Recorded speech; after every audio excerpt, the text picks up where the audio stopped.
Hello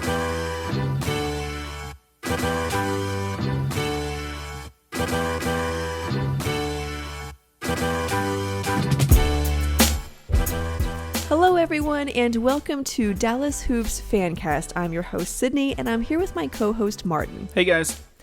In this episode, we're going to talk about the last 10 games for the Mavericks because they've been really great. They've been playing well, and so I want to talk about what has been going right for them and then what part of that we think can last. Before we start with that, I want to make a completely selfish request. I did this on our last episode of Gamecast. We're on currently in Apple Podcasts. We have 19 reviews, and I just think it would be awesome if we got to 30. And I know that's a totally selfish request, but if you feel so inclined to leave a review if you're enjoying the show, we would really appreciate it. I know you don't have to, but I would really appreciate it. And there's been some new ones lately. Thank you guys so much. But I just wanted to put that out there. It'd be cool if we got to 30. So if you can leave a review, whether you like the show or not, it'd be very much appreciated. We're actually, in the coming weeks, we're going to be doing a giveaway. And I'll give you all the details on that in a future episode, but just keep your ears open for that in our next episode. And also, if you follow me on Twitter, you'll see details there. I'm really excited about it, but we'll save that for the next episode. But let's get started with this one. So the last 10 games, the Mavericks are 7-3. They've had some really good wins in that stretch against the Celtics, the Nets, even the Thunder. I mean, even though they're not great, they held them to 78 points. The first time we played them. Yeah. That was a really good win. The Spurs, that was kind of a hard-fought win. The Nuggets last night, that was, I think, probably the ceiling of what this Mavericks team can be. That was like prime Mavericks. Everything went right for them. And so they've had some really great wins, a few bad losses, which you can talk about. But in that stretch, in the last 10 games, they're 10th in offensive rating, and even bigger than that, they're 8th in defensive rating. So what has stood out to you? Like, what has worked really well in the last 10 games? I know you want to talk about Denver because that was such a big win. What do you think has worked so well for the Mavericks that they've just gotten better at? Well, you've mentioned their defense, 8th in the league in the last 10 games. It's a small sample size, but during this stretch, they've won some ugly games. And we couldn't have said that about the Mavericks, even the early part of this season and all of last year. They just didn't win ugly games. If their shots weren't going in, or if their offense wasn't humming, and they weren't the number one offense in league history in that particular game, then they typically would find themselves losing it or maybe barely winning against a team that they should have won by a lot more than. But in this stretch, they've had some really tough wins, some of them low scoring. You mentioned the first time they played the Thunder, they played them without Luka, but they beat them 87-78, which is like a 90s score. And then the Celtics, they held the Celtics to 107, the Grizzlies to 92. And that doesn't sound awesome, but in today's league, that's pretty amazing. The Spurs were held to 104. And in all of those games, like the Spurs and the Celtics and even the Grizzlies games, they were kind of ugly for long stretches. Their offense wasn't as humming as, we saw them do in the past. And those would typically be losses for this team. But because their defense is better, then they're able to win them. And if you look even the previous 4 games than the Blazers, they won 4 in a row before that Blazers loss. But they were 134 to 132, 127 to 122, 118, 117, 143 to 130. So they were winning straight on offense in those 4. But the last 10, there has been a much better emphasis on defense. Well, I think, like you said, just winning tough games. I mean, it's not like these are old school grind out games or like, the Grizzlies in the earlier part of well, I guess not this decade, but in the 2010s, it hasn't been like those sort of grind games. But for the Mavericks, like relatively speaking, they've done really well at playing games that have been close the whole game and then they pull away, or maybe they're not shooting well and they win it anyway, or like Tim Hardaway Jr. in this stretch hasn't played well, but they've found ways to win. And like going back to last year and even previous seasons, they just didn't do that. Well, and I love the last 2 wins because They have played well on defense. The Spurs are a good offensive team, and the Nuggets are a really good offensive team. The Nuggets have a better offensive rating this year than the Mavericks did last year, and the Mavericks broke the record. Wow. So they held the Nuggets to 103. Now, there was a lot of contributing factors to that. There was a second night of a back-to-back for the Nuggets, who have been good on the second night of a back-to-backs. Yeah, they were undefeated, right? Well, maybe this year, but I was just going back over the last. They pulled up a stat. They were like 27-9 over the last 3 seasons. And then the Spurs game, 115-104, you held them to. But in both of those games, at the very end, the last 7-8 minutes, the Mavericks pulled away. Mm-hmm. And I mean, I guess in the Nuggets game, it was a little bit sooner than that, but you see they start to pull away a little bit. In that Spurs game, it was really Luka and Porzingis leading that charge of pulling away, and then in the Nuggets, it was Luka and Porzingis kind of icing it and putting it away, so it didn't become a one-possession game with 30 seconds to go, which is what has been a problem for the Mavericks. But Luka and Porzingis lately in the fourth have been closing games out, and that's been one of my knocks on Porzingis, is that in the fourth quarter he hasn't been very good since we got him, but during this stretch he's been really good. Do you think that it's more like Kristaps and Luka playing well together, or is it just that Kristaps is doing better, or maybe it's a combination of other things? I don't know. Like their little pick and pop game, they could do it all game long, and there would be no defense for it. Yeah. But for some reason, the Mavericks offense goes away from the pop.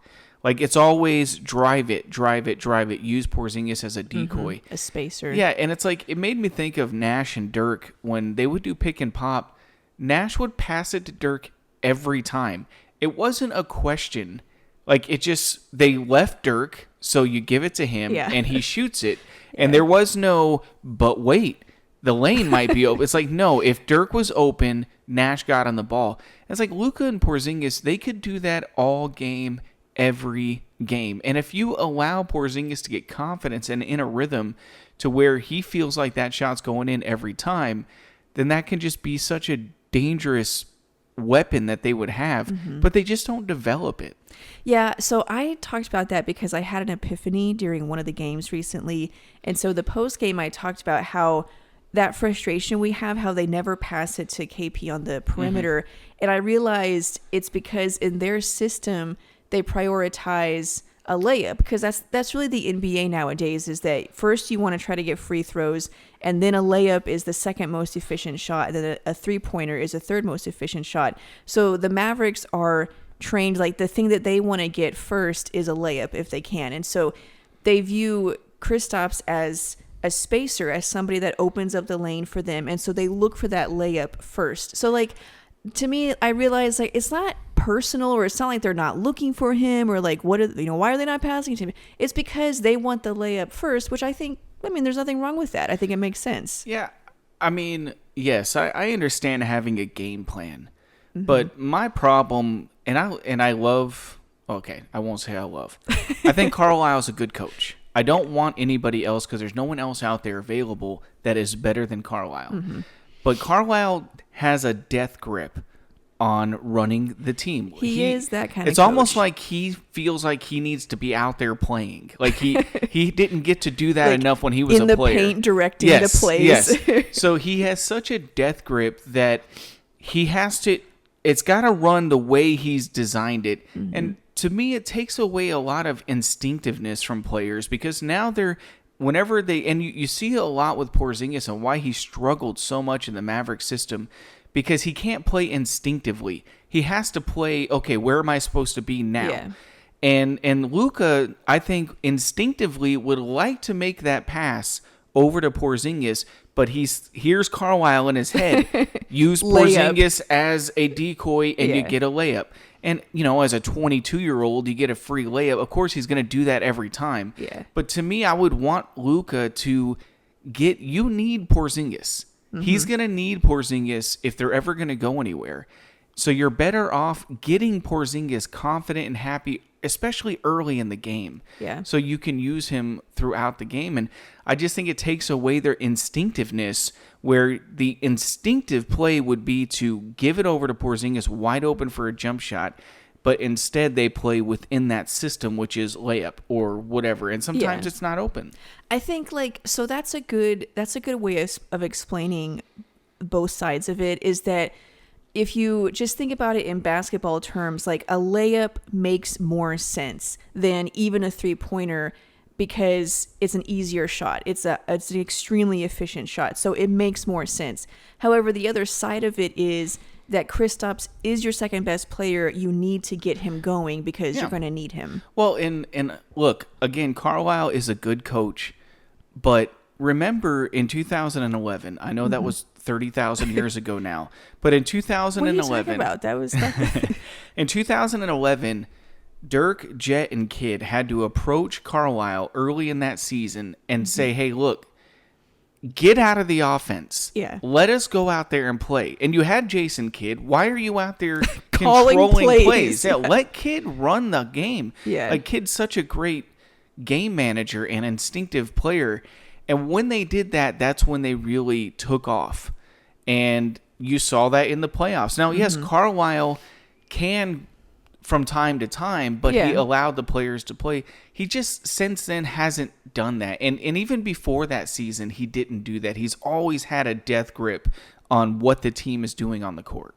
Yeah, I think I can see both sides of it. But another thing I wonder though is that despite that being their system, I wonder if it is a little bit on the players, because one thing that Kristaps said after the Denver game, they asked him about how he's been playing better, and he said that it's just taken time for everybody to get used to playing together and for his teammates to get used to playing with him and knowing where his spots are and how to find him and how to get him the ball. So I wonder if maybe that is the system, the layups and using him as a floor spacer, but there might also be an element where the players just haven't figured out how to use him yet. Well, that might be true. And, you got to give Porzingis, and I've been brutally hard on Porzingis, and I admit that. And I promise you, I hope I'm wrong. I want Porzingis to be the guy that we all do. I think that goes without saying. Yeah. But you got to give him credit after him always talking about he needs the ball more, he needs it in his spots, he needs it here and there. He has played better when you do that. Mm-hmm. And so, he needs to be more involved in the offense, and he just does. He has a case for that. And I don't think anybody would argue against that. He doesn't get the ball enough in places where he's comfortable. Or where he's open. Yes. Yeah. And so I think that happens a lot. I just don't know if Carlisle... I don't think these players enjoy playing for Carlisle because they're all young and they want to go out there and play and run around and feel free and play instinctively. I think there's a balance where you can have them play that way, but also be well coached. And I don't know if Carlisle does that, but that's just my personal opinion. Yeah. In the last 10 games, Kristaps is averaging 21 points, 9 rebounds. He's shooting over 53% from the floor and almost 40% from the three-point line. That's what he's going to have to do because if you remember Dirk would go such long stretches in a game without touching the ball. I know. And when he did, he had to make it because he got such few shots. He had to be efficient. And he shot over 50% from the floor, especially in 2011. Now, obviously, late in the game in the playoffs, they were scratch our whole offense, give Dirk the ball because that's what you're supposed to do. But he's going to have to be super efficient, and because you never know when he's going to get a shot, and he's going to have to make it. He even said, so on Instagram, he had people ask him questions, and somebody talked about how his shot selection, they didn't like his shot selection, and he said, you guys realize that I'm playing in a system, and my job is to be a floor spacer and to get my guys open in the lane, or if I'm not open, to pass it to the open guy. And so I think, like you said, he's playing within the system, and I think it's clear that he's not crazy about the system, but like you said, he's trying to do his best. Well, he's trying to get better. When he tries to play in the system... And, sorry, go ahead. One last thing is, I think also he's, I guess, maybe trying to do a good job of playing within the system, but also demanding, I'm the second best player. I need the ball more often. It's a really tough balance because Luka doesn't have to fight for that. No. Luka's been given the keys to the car and Yeah. basically said, go. Whereas Porzingis, he wasn't given that same freedom from the coaching staff. And he is in a system, whereas Luka is the system. Yeah, so it's got to be frustrating for him. But when you see him buy into it and really try to do it, you don't see him dribbling it as much, which is good. You don't want him dribbling. If he gets it, he doesn't have an open shot, he passes it, which is the way it's supposed to be. Yeah. But when he gets missed on open shots, that's got to be the most frustrating thing for him, because it's like, I barely get shots. You can't miss me when I'm open. That's the whole reason I'm out here. Yeah. So I understand a lot of his frustrations. It can't be easy playing for Carlisle if you're not on Carlisle's A-list. Yeah. Or if he doesn't trust you. Yeah. And I don't think anybody would argue the fact Carlisle shows favoritism. He does. That's just all there is to it. And Porzingis doesn't get the freedom that Luka gets, or even Jalen Brunson gets. Yeah. I think anyone that's played a game of pickup basketball knows what it's like to be wide open and not Never get the ball and have someone else jack up something from their shoelaces, that's frustrating. And I think that, he's trying to balance that. One thing, so you talked about ball move. Actually, before I get to that point, there is one thing that I want to say about Kristaps. And this might sound stupid, but so the other day we were watching some games from the 2011 playoff run, which is, I'm kind of ashamed of that. Hey, because I'm not. I binged on that this weekend. Those. Yes. Well, this is the 10-year anniversary of that. Yes. So that's why we were watching it. Oh, it is? It's not like we just randomly routinely watch those games. Anyways, it's like Kristaps gets compared to Dirk a lot because he's tall and he kind of plays the same way. But going back and watching those games of Dirk, this is going to sound obvious, but Kristaps is nowhere near the level of player that Dirk was. And I think maybe sometimes, even if I don't say it, it's like, I wish Kristaps would just play like Dirk. Just make these post-up shots or these pull-up jumpers or these three-pointers. And it's like, even though he has the same style, he is nowhere near the level of player that Dirk was. And I don't know, maybe I just feel like that had to be put out there. As well as Kristaps is playing, his ceiling maybe is a little lower than I would like. Who knows? He's still a great player. I just, going back and watching those games, it's like, he's just not that player. Not right now. Look, I don't really know anymore what Porzingis' ceiling is. Because sometimes you watch him play and you're like, this guy is not any good. Yeah. Let's trade him. At the first moment we trade him while the value is high. But then sometimes, like you see in the last 10 games, okay, this guy's a legit number 2. He is. And maybe he can develop into making big shots when it matters most, because unfortunately, contrary to the way the Mavericks believe, the mid-range game in the playoffs becomes super important. Yeah. And he can be a real force for you in the playoffs when you only get mid-range jumpers because teams take away everything else. But he hasn't had an off-season. Dirk, every off-season went into the gym and mastered his craft.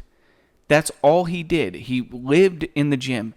For what we hear, Porzingis, he does the same, but because he's had so many injuries. He's mastered rehab. Yes, exactly. Yes, he's mastered rehab, and not in a negative, no. But he hasn't had time to work on his game the way that Dirk has. So I don't really know what to believe about Porzingis anymore. I want him to be the unicorn. Yeah.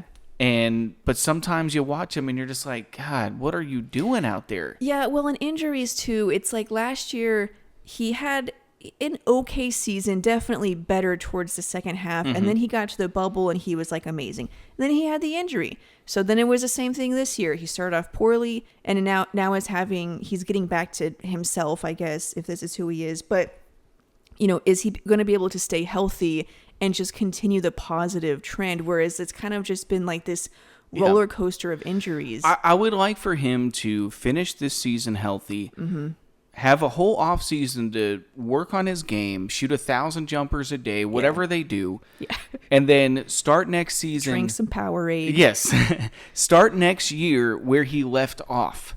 and not have to wait 2 months to Start get him over, going. Yeah. So if we can do that, then, and he can have if he just gets some seasons under his belt, then we'll really see who he is as a player. Yeah. Because I still think there's a lot of value in what he can bring, especially in the mid-range. It's going to come back to bite the Mavericks if they don't have some kind of mid-range game, in my personal opinion. It's not going to matter this year because they're not going anywhere, but they're going to need that at some point.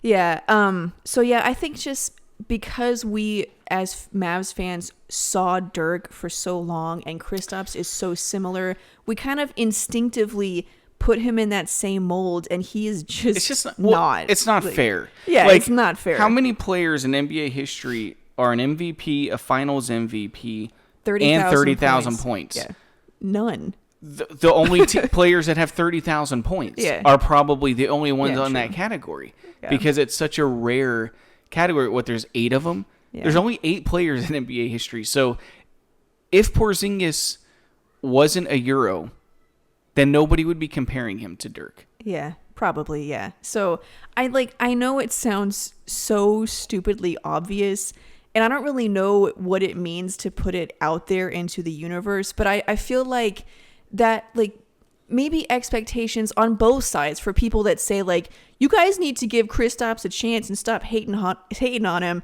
and for the other side of people who do kind of hate on him sometimes, which I think we've done both of those things. I think both sides like realize, like, he's not Dirk, so he's not great, he's not a superstar player, but he's never going to be that level where Dirk was, so just stop expecting that. Yeah, I don't really know. I don't expect him to be Dirk. I just expect him to play well. Yeah, and stay healthy. Yeah, we just have too many games where, especially now, lately he's been better because what he's been in the past is in the fourth quarter and against high-profile opponents, he's been a non-factor. He hasn't shown up. And you're seeing a little bit of difference over the last 10 games where against really good teams and in the fourth quarter, he's playing his best basketball. That's all we're asking from him. I'm not asking him to be Dirk. I just want him to play well when it matters, not against Cleveland where you get 38 points or Pelicans. I want you to do that against the Spurs, which he did, and against the Nuggets, which he did. That's when it matters. Yeah, and like the Mavs already have the Dirk. They have Luka. So Kristaps can be the Robin guy, the guy that's not quite as good as that legendary player, but, you know, still a good sidekick. But, yeah, I mean, at some point, there's going to be a series where it's not a good matchup for Luka. And Porzingis is going to have to carry the Mavericks. And he's going to have to do that. And that doesn't take away from him being, quote unquote, the second guy, because he's going to have to dominate like he would as a number one. You saw it with the Blazers a couple years ago when they faced Denver, and it was CJ McCollum because Lillard couldn't get going. CJ McCollum went out there and dominated the series to help them win to get to the next round. Yeah. So you're going to need him when it matters at some point. So another thing that I've noticed in these last 10 games is their ball movement has been really, really great. Just a couple of quick stats. In the last 10 games, they're averaging 21.7 assists. But for the season of just total passes per game, they're averaging 276.7 passes per game. That's 23rd in the league, so not good at all. But in these last 10 games, they're averaging 282 passes per game, which is 18th in the league. So still on the lower end, but to me, just watching the games, you know, the reason why I pulled that stat is because just watching them, it seemed like their ball movement was so much better, and the numbers show that it is. And their last game against Denver was, again, like I said earlier, it was like the ceiling. This was like prime Mavericks. Their ball movement was amazing. They were making shots. Their three-point shooting in the last 10 games is almost 36% as a team. And that's another thing I've noticed is just moving the ball a whole lot better. I think Josh Richardson talked about that in his post-game interview. He said that they're learning to play for each other and use the talent. He was like, we have a lot of talented guys, and so we need to move the ball and make sure that everyone gets involved. And I was like, yes to the ball movement. It's been amazing, and I love it. Do you feel like there's because I kind of had the same reaction you did about how they have so much talent. I was like, what? I mean, let's calm down here. Like, well, what are they going to say? Yeah, but I was like, ball movement is great, but I don't know, like maybe it's hypocritical for me to say like, yes, we need more ball movement. This is amazing. But then on the other hand, to say like, these players suck. They shouldn't be passing it to them. Like, I don't know, is there a middle ground there, or is it really just they need more ball movement, whoever the guys are? I mean, you need ball movement regardless. It would be nice to have better shooters out there because how many wide open, especially Dorian's got to be the worst in the league when nobody's within 10 feet. Dorian is a great shooter. No, he's not. Like, I mean, he is not a great shooter. He's an okay shooter. He's not as good as he was last year. Okay, but he doesn't shoot a contested three. That's true. Yeah, that is true. And so you would expect he would be like at least Maxey, at least 40%, because none of them are contested. Whereas Maxey, he doesn't shoot a contested three either, but he makes 46%. He's a laser. That's what you want. And so like they miss so many wide open 3-point shots. So it would be nice if the ball movement happened, but then also you had better shooters out there taking the shots. But I will say, like, I think it was against the Spurs where no one really played well. No one really shot well except Luka and Porzingis. And some nights that's going to happen, and that's the benefit of having two stars, is that they can carry your offense when everybody else is kind of in a slump. Yeah, so Dorian last year shot 37.6%, which was way above his career average. This year, he's back down to 34, which is still his second highest percentage of his career. But, I mean, it's not great. It's not for corner threes that are wide open. Yeah, and I'm trying to see. So, on wide open, where no one is within 6 feet, he is shooting 36%. It's terrible. Yeah, and on shots where he's open, there's a defender within 4 to 6 feet. He makes 27% of those. Yeah. That's not great. It's not. No, like you definitely want a better shooter out there. Yeah. But, who else are you going to put? I think that's why you saw, I don't know if this is why or not, Carlisle's been real weird with his closing lineups, and it's basically he's looking at the plus minus of that game. Probably. And if you're in a negative, you're not going to see the fourth quarter. If you're in a positive, unless you're Dorian. Jalen Brunson. Or Jalen, or Dwight Powell. He hasn't done that in a long time. Yeah. So he had 11 rebounds against the Nuggets. It's a miracle. Is that a career high? I don't think so. It was probably great, close. Yeah. Anyways, So the ball movement, I think like you said, you need that regardless. And so it is great and it's beautiful and it's leading to better offense. To more, I don't mean more better as in more better. Not, that doesn't make sense. But what I mean is like you're getting a higher quantity of good shots.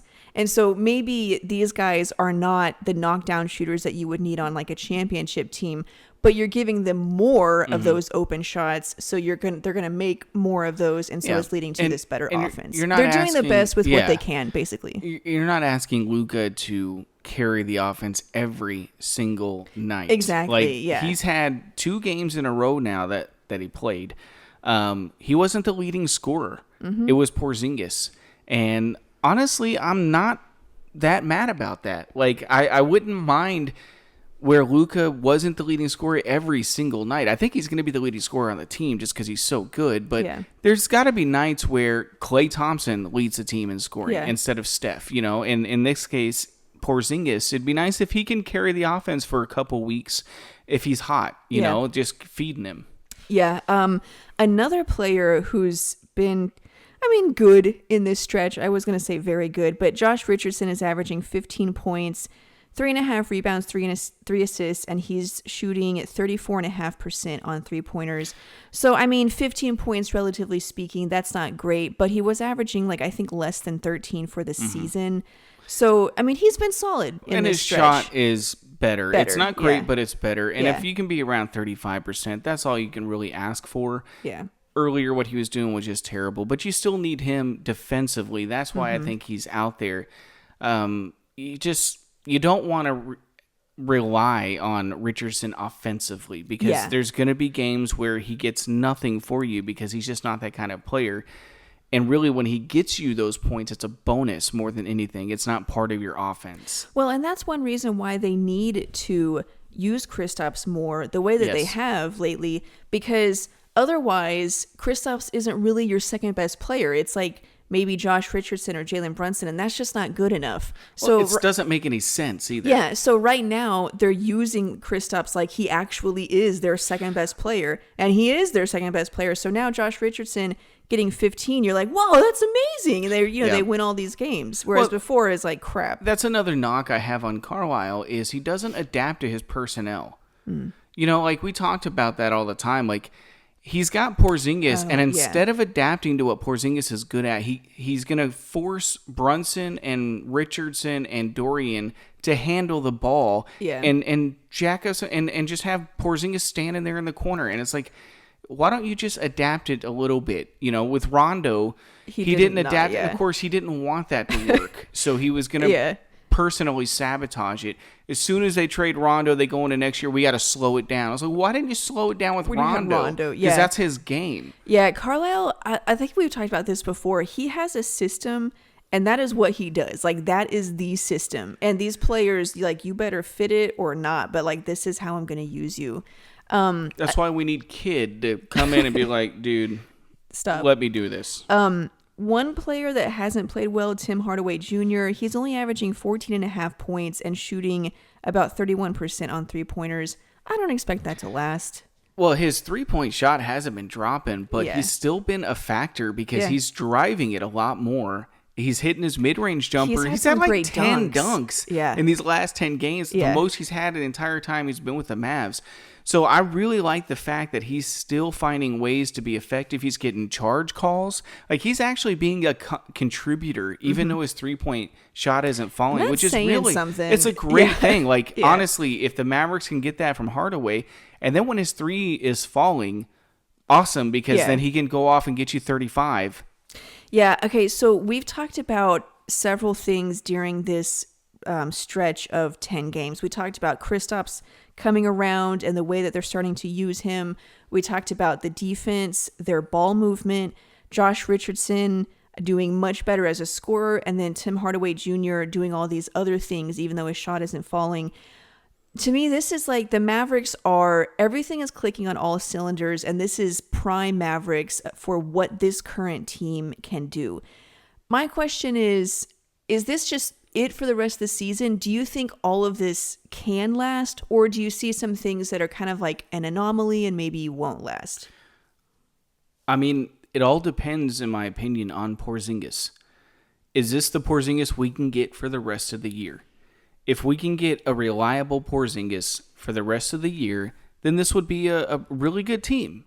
You know, because if he can be on the same level as the other number 2 guy on some of these other teams, like if he can be at a Paul George level, or he can be at an Anthony Davis level, or name another Jamal Murray. He can be better than Jamal Murray. Like I would tell you right now, I don't think the Nuggets would want to face the Mavericks in the playoffs. It's just such a bad matchup for them. Yeah. Because they don't have an answer really for Luka, and if Porzingis is playing, which he hasn't played a lot against the Nuggets, if he can be that guy, then this team can be pretty good. I don't think they're not top 4 like they were projected to be. Yeah. But we can get out of this play-in tournament, which the more the play-in tournament gets closer and closer, the more I don't like it. It's not fair to the teams earned that playoff spot. Let's say the team that is 8th goes 45-38, whatever a normal record is, and the 9th seeded team is 36-46, and they beat them in that one game play. It's not fair because that team earned that spot. So, anyways, I want to get out of that. I want to get to 6th. Yeah, so I've talked about the play-in tournament. I also hate it. I was wrong. I think depending on your seed, it's not a 1-game round. I think it's maybe like 2. It's more than 1 game. So my understanding on that was wrong. But same concept. It's like you fought for that spot the entire season, and then with the play-in tournament, it's just gone for a team that didn't play well the entire season. And so to me, it's like, why would I fight so hard if I can just win it in the play-in tournament? Yep. You know. Well, and it's like, there's got to be some kind of standards. Like the team in 9th place has that to be within a certain amount of games. I think they have to be within 4 games. Is they that do. Right? Okay. Or was that just, you know what? I thought that was just last year. I should not talk about things that I don't know about. But well, yes, anyways, we I both don't like hate the play-in tournament. But I think the Mavericks they have a important 4-game stretch with Clippers, Blazers.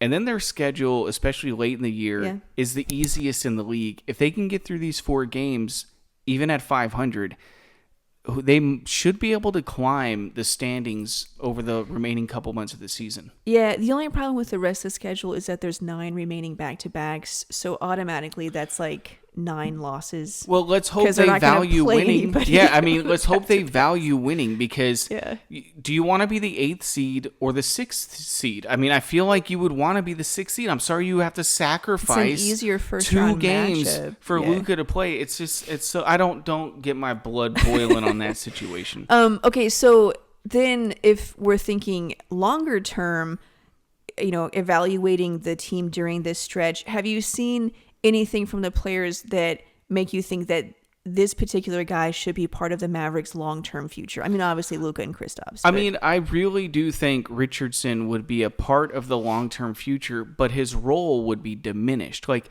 he does have a lot of value as a defensive pest out there that can hit an open 3. He can make plays. Yes, and occasionally he can make a play, but he needs to be like your best player. Your 4th best player. Yeah, on your starting lineup. They have those 3 guys. The gap from Luka and Porzingis to the rest of the starting 3 is so far. They need one more high-profile, quality player on that starting lineup to really take them over the top. And I think it's got to be an upgrade on the Dorian spot. Yeah, I think I said in some previous episode of Gamecast is that they have the right kind of position guys, the Dorian, the Maxey, the Josh Richardson. The things that they do are perfect in those roles, and you need players that do exactly those things, but just better. Like, every player needs to be like a level better, and I think the Mavericks, they've worked so hard to develop Dorian into what he is now, and Maxey into what he is now, and different, Brunson and all these different guys. But I just wonder, like, have some of these guys reached their ceiling and it's just not good enough?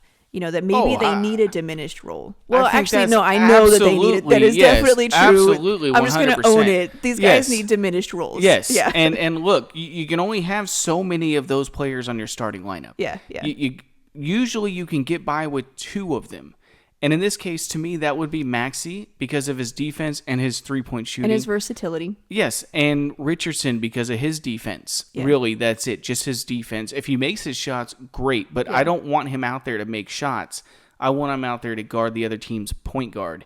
Yeah. And so to me, that's an upgrade. If you can get a massive upgrade on that Dorian spot, on that 3-guard or that third wing, then this team could be contenders. Yeah, I would agree. I think if Kristaps can continue this level of play and stay healthy, and obviously you've got Luka, if you can just get that 3rd wing guy. In today's NBA, you don't need a big 3. So it's not like it needs to be an all-star even, but just like a 3rd solid player. And then if your other guys are Maxey or Josh Richardson, or if some other combination that's Dorian and one of those guys. Every team has those guys. Yeah, but just I think right now they have too many of them, because that's just the starting lineup, and then you have like Trey Burke coming off the bench, and these other guys coming off. They were like not even in the NBA. I would say I like Jalen and Hardaway off the bench. If you can get another key bench guy, a veteran perhaps who can big man hit shots, Al Horford,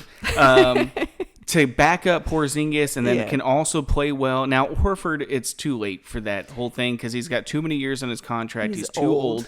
But if you had done it to start the season, I would have been really happy with that. But it is what it is. They don't listen to us. That quality of player, a quality big man veteran who has got a lot of playoff experience, but can still play. Yes, not a James Johnson. Yeah, not a veteran that's not a just Boban. Wise. Like obviously that has value, but a guy that can play basketball, that can also score points. Mm-hmm. And I mean, like, once the season ends, we're obviously going to dive into that a lot more once free agency rolls around and who should still be on this team. But just, if this is the height of the Mavs' powers this season, and if they can continue it, then we can start looking at, like, actually evaluating these players. So, I mean, we'll see. They have a really tough stretch coming up. Those 2 games against the Clippers and then again 2 against the Blazers. Well, I mean, we'll see. I think they have a good shot. I mean, the Clippers will be on the second night of a back-to-back. I'll be curious. I didn't see their first game. It's their second game. So tonight they play. Oh, so the first time the Mavericks play them is the Clippers are on a second night. Yes. Okay. And so the Clippers play tonight, and then they play tomorrow against the Mavs, whereas the Mavs are off tonight. And I didn't see if the Clippers were playing all their starters tonight, but we can check that. And then I'll be curious to see, because if any team does load management, it'll be the Clippers. True. And I'll be curious to see, because if the Porzingis, I don't know where I'm going with that. If the Clippers decide to do load management and the Mavericks win that game, I don't care. I don't care that the Clippers bench their guys. We need the win because of the stretch that we have coming up. So I'll do you have it up? Well, the game hasn't started yet, even though it's supposed to have started at 8, but it's on ESPN, so it's not starting until 8:30. Yeah. I think, according to this, Kawhi Leonard is playing. I'm not sure if Paul George is going to play. The Pelicans. So I'm curious then to see, because I would assume that they would sit during the Pelicans and play during the Mavs, but I guess they decided not to do that. Or maybe play and get the sure win against the Pelicans and then sit. That would be what a smart team would do, instead of turning a scheduled win into a scheduled loss. Instead of making both games hard, just make one of them really easy. So we'll see what happens, but I think they can play the Clippers well. The Clippers lack guard play. They don't have a good point guard. They are so dependent on Kawhi and Paul George making shots. They don't have a good point guard, And if Kawhi and Paul George aren't making shots, they're just not a very good team. So I think we'll play well against them, and we always play well against Portland. It's always a close game. Now, that doesn't mean they're going to win, but at least they'll have a chance to win. Yeah. Well, and against Portland, I think they have a real chance. I just don't believe in Portland's record. I don't believe in I didn't believe in them last year. I said before the season started that they wouldn't make the playoffs. I think they made the playoffs. They did not make the. They did not? No, they did. I'm sorry. Okay, they lost in the first round. Yeah.